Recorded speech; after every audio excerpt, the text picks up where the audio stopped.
Good evening everyone. Ito po yung dinner nila amo tonight.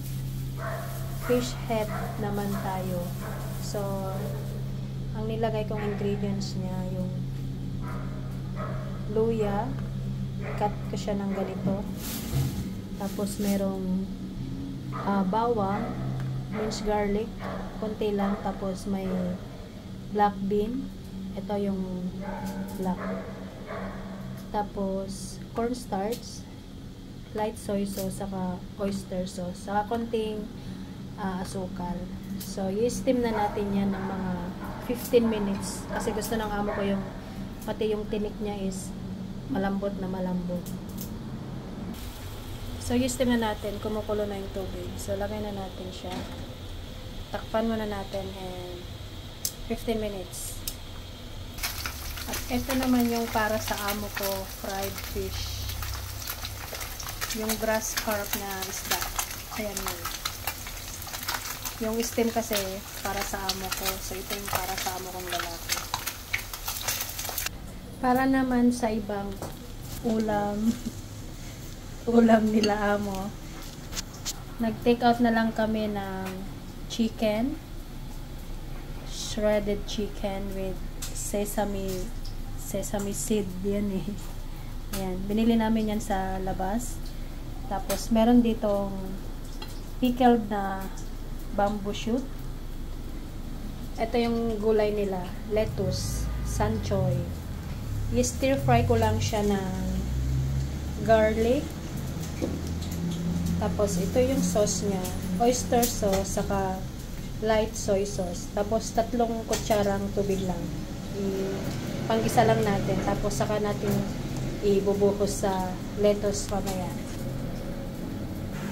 Ito na po yung steam fish head natin. Ayan na po yung itsura niya after niya ma-steam ng 15 minutes. So, ready to serve na po yung ating steam fish head. Iba-blanch na po natin yung ating lettuce.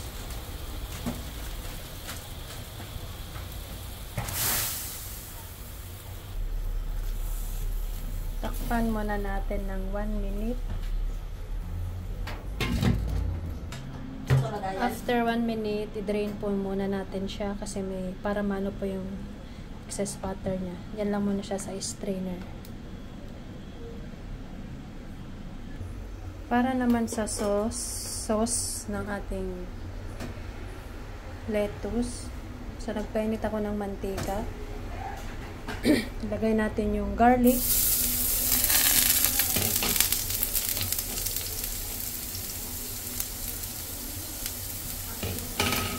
Minced garlic. Wait natin hanggang mag light brown. Light brown na siya. So, ilagay na natin yung ating sauce. Light soy sauce, oyster sauce, saka tubig. Ayan. Mix lang natin saglit.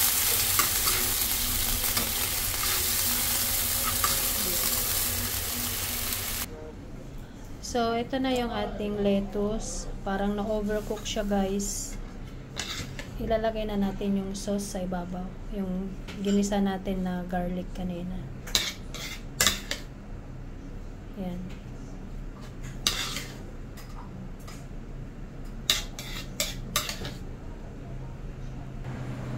So, ito na po yung ating stir-fried lettuce with garlic. Ready to serve na po. Pwede na silang kumain. So, thank you po for watching. Please follow for more videos. Bye-bye!